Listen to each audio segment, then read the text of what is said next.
My thing was, when I was going through this list, I was kind of salty because what I do isn't on there. So I guess my specialty is not one of the top 10 paying specialties. I feel like I make a decent amount of money though.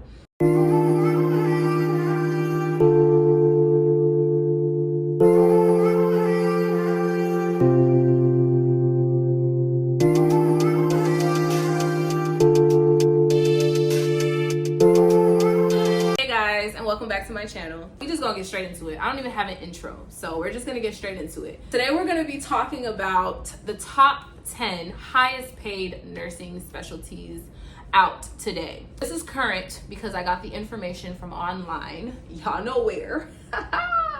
If you don't know, then you don't know. But if you know, then you know. It's the top 10 specialties that pay nurses the highest amount of money. So that's what we're gonna talk about. When I went into nursing school, for some reason, or maybe it's not for some reason, I think this is a very common occurrence, but when I went into nursing school, and before that, I had this preconceived notion that nurses were rich, like across the board. I had this notion that, like, if I'm a nurse, I'm gonna be rich. That's it. Like, there's no questions about it. The title nurse means that you're rich. Like, that's what I thought. Social media took a big boom after COVID, so a lot of people were in the middle of a pandemic, obviously, so a lot of people were seeing nurses make crazy amounts of money in short amounts of time. But you also have to remember that we're in the middle of a pandemic and there were like thousands of people dying at like right now. What you guys weren't seeing, because social media wasn't really showing it that much, was the amount of turmoil that the nurses were actually going through, trying to master, or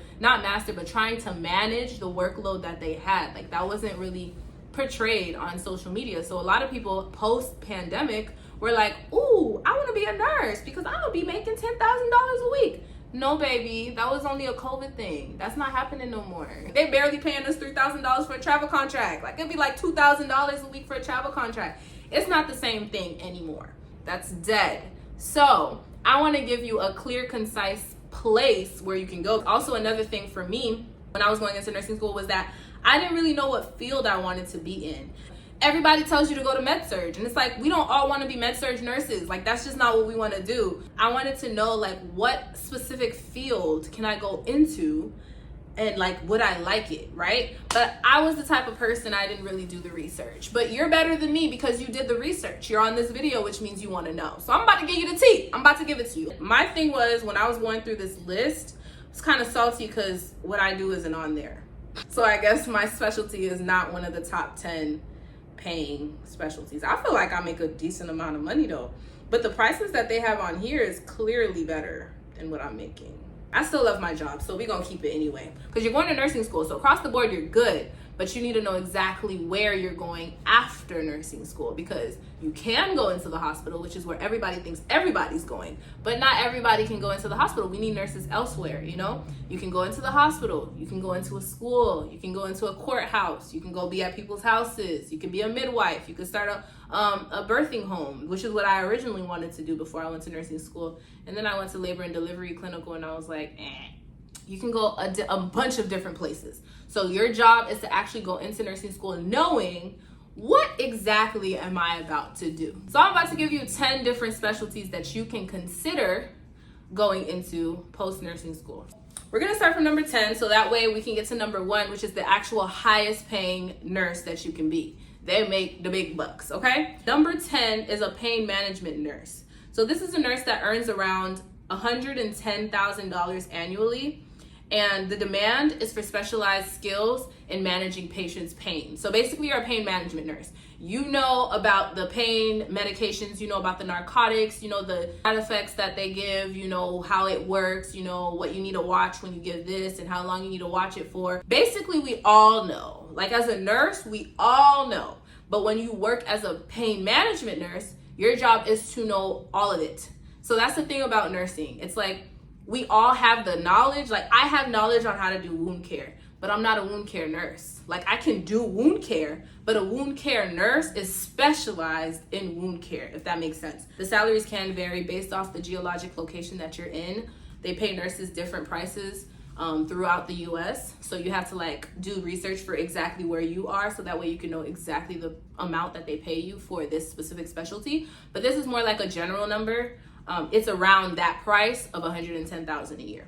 So this pain management nurse would be specialized in pain management. Like all you do is pain management. So therefore your skills and your knowledge and your background knowledge will be sharper about pain management. Like I know if a patient takes a narcotic, their breathing is gonna be more shallow. I know that as a nurse, but that's common knowledge for all nurses. Whereas a pain management nurse would know something that I don't. Since I don't know it, I can't tell you. Number 9 is a cardiac nurse practitioner.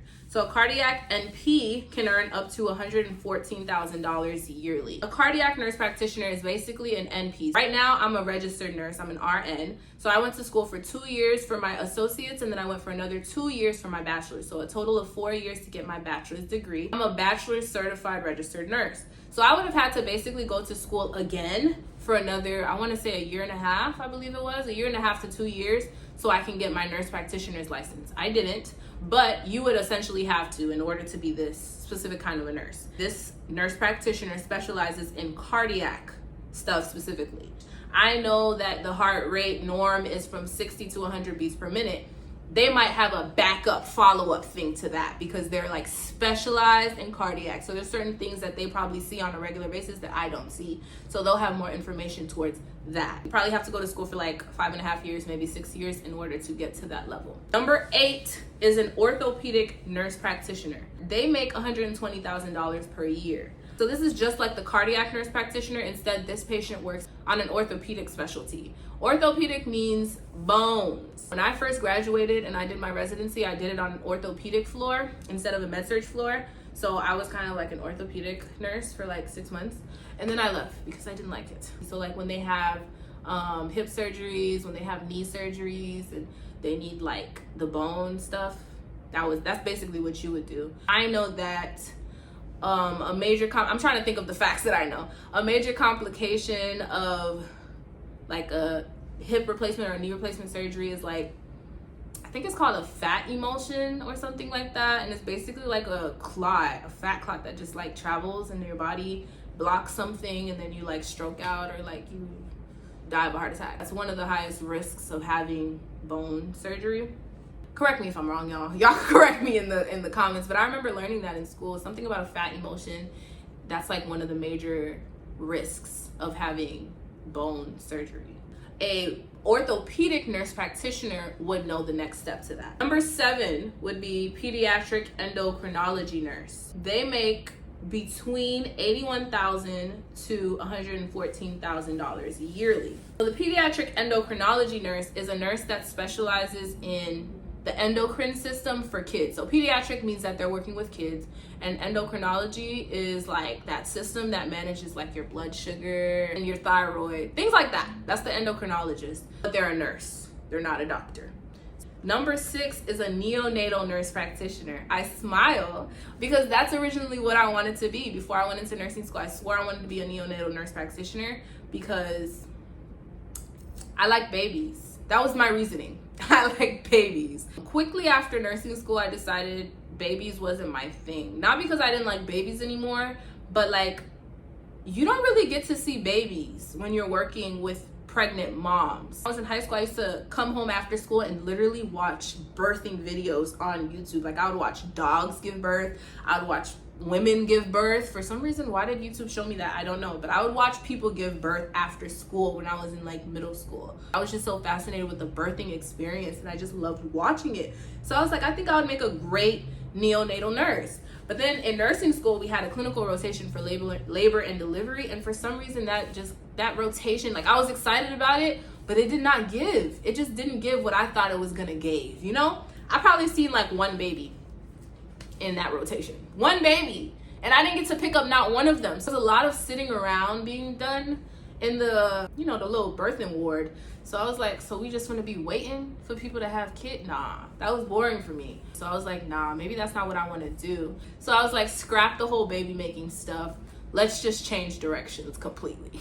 But if you love like, you know, babies, then being a neonatal nurse practitioner might be the job for you. You can make between $110,000 to $130,000 annually being a neonatal nurse practitioner. But like I said, if you want to be a nurse practitioner, you'll have to go to school for an extra 1.5 to 2 years after you get your bachelor's in order to get your nurse practitioner's license. Number 5, this is actually another thing that I wanted to be before I was in nursing school. Number 5 is a certified nurse midwife. So certified nursing midwives make between $105,000 to $120,000 a year. I'm not gonna lie, the stuff I wanted to do pays a lot of money. If you're really looking into like working with kids or working with babies, it's giving that pays you a lot. Or working with pregnant women, that pays you good money. So you might want to become a nurse practitioner though, because that's where the big bucks are at. But it's more for like people who got this right here, you know? It's not something that like Medicare is gonna pay for, like insurance is gonna cover. It's more like a private thing. I remember originally, before I went into nursing school, I wanted to open up a birthing home. That's where like midwives and doulas basically work, and like mothers come and they get educated about childbirth. They get educated about different things about childbirth, different things about raising a child or the whole pregnancy process. They can call you for home visits whenever they need, so that you could be like their point of reference in terms of medical needs, emotional needs, and all those other things. That's what a midwife or a doula would basically do. If you have to be a nurse practitioner in order to be a certified nurse midwife, but as a nurse you would basically be that point of contact, and they would pay you privately. You don't even have to go through insurance. You could start your own practice, like all of the stuff. If you wanted to be a certified nurse midwife, it would be a very good call. I think you should definitely go for it. Number 4 is a psychiatric nurse practitioner. So these NPs can earn around $125,000 annually because of the high demands of mental health services in the USA. So like mental health itself, the need since COVID has increased so much. So if you were to like think about becoming a mental health nurse, or what is it called, a psychiatric nurse practitioner, like I said again, 5 to 6 years of school to become a nurse practitioner, and you would specialize in the psychiatric field. That gonna pay you good money, and you can always elevate. And obviously that's a field that you can branch out and create your own business. Like you can start your own practice and all that stuff. Number 2 is a general nurse practitioner. So that's basically just an NP. You work alongside a doctor. As an NP, you can write prescriptions. As a nurse, I can't, but as an NP, you can write prescriptions, and I believe you can write orders too. You're like I don't want to say that. I was going to say you're like a little doctor, but you're not a little doctor because you're a nurse. If you have a doctor's appointment, I'm about to plug this in right here. If you have a doctor's appointment, right, and you see us with a doctor, or you could choose to have it with an NP, I would tell you almost every time, choose the NP. Almost every time, choose the NP. Or go to both and rate your experience between both of them. Just trying to say, like, we need to really put some respect on these nurse practitioners' names. Like, when I mean smart, I mean smart. I've yet to meet a nurse practitioner that's not like crazy smart. I've yet to meet one, because they're coming from like nursing knowledge, nursing background. They go back to school and they learn just a little bit more to become that nurse practitioner title. And it's like, they're smart as crap. Or doctors that work their way from the bottom to the top, they're smart as crap too. But like a nurse practitioner, they're gonna do it for me every time. Number one. Hey, number one. I bet y'all wanna know what it is, huh? Because y'all want the money. Y'all want the bag. Okay, listen. Number 1 is a certified registered nurse anesthetist. I don't know if I said that right. CRNA. The CRNA makes about $180,000 minimum annually. Highest paid amongst all the nurses. So become a CRNA. That's the point of the video. Make sure you secure that CRNA bag, because they're almost touching $200K out the door. Like, what is that, entry level? Because that's the base, $180,000 annually. That's beautiful. I don't make that. I mean, if you're chasing the bag, you're just gonna be miserable, because I love my job. Yeah, I don't make $180K on my job, but like, I'm happy. You gotta be miserable at a job, then find a job you like. Then you can join the conversation. Because if you've just been at a job you hate all your life, or you always hate jobs, yeah, it'll be easy to be like, oh, well, I'm gonna hate my job anyway, so I could do it if it's for the money. How long though? Because I used to say that too. And I was at the hospital, I was like, look, girl, you're a nurse now. You're working at the hospital. Like, what do you mean you're miserable? What do you mean you're crying every day? What do you mean you hate it? But I still was crying every day, and I still hated it. Like, nothing changed because of the fact that, oh, now I'm making money. No, it really doesn't work. Choose to do something you love, because this side, like, I don't make I mean, I make more money than I made at the hospital, so I think that plays a part, but like, I don't make $180,000 a year, but like, I'm happy. I love my job. Like, I love what I do. I love my quality of life. I love my day to day. I love my morning to my night, and I'm happy. Like, ain't no dollar amount could buy that. Ain't no dollar amount can be worth losing that at the same time. When you're going into nursing school and you don't necessarily know the specific field that you want to go into, it's always wise for you to research different fields, because yes, you're going to be a nurse. You're going to be a nurse, and that's a universal license. You can basically kind of do anything. You can work anywhere that you want to work, which is an amazing thing. But at the same time, you got to know what you're going to be doing, and you got to know how much money you're going to be making. So like, based off of you and how you know you spend your money and how you know you like live your life, how much money do you need as a career? You know, these are one of those careers that you pay that college tuition for, and it's worth it because one, the job is going to pay you. You're always going to have a job, and the job is going to pay you. And two, you can venture out and start a business in almost any direction, in almost any field, because nursing is so vast. Like, you can work so many different places that you can definitely start a business or venture out in any direction you want. But I would definitely urge you to like do that research as you're doing now. So good job for you. But I would urge you to do that research and find out exactly what specialty you want to get into. Maybe it's through an internship. You go out and you get an internship at a place, and you try to feel out the position itself to see if that's what you like. Because what happened to me after I got out of nursing school is the fact that I felt like I wasted my time. Like, I wouldn't want that to happen to you. I felt like I wasted my time going into nursing school, and now I'm a nurse. Like, I did all of that hard work for what? I hate it here. I hate this job. I don't want to be a nurse. That's never what I wanted to be. And it wasn't the nursing. It was my job. Like, I hated my job, because now that I'm in a job I like, I love being a nurse. I love my job. Like, I get to go into people's homes and I get to just talk to them. Like, I get to actually be a human being. I get to talk to them, have conversation with them. A lot of my visits is just straight up conversation. They like to tell me their life story a lot of times.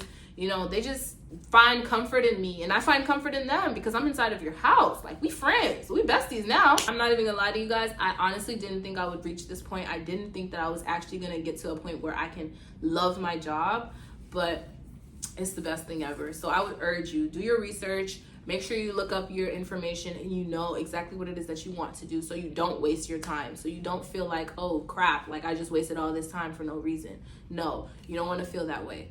Do your research, find out what you want to do, find out how much money you need to make, and then sit right on it. So thank you guys for stopping by and watching this video. Thank you guys for spending life with me, and I'll see you in my next one. Bye.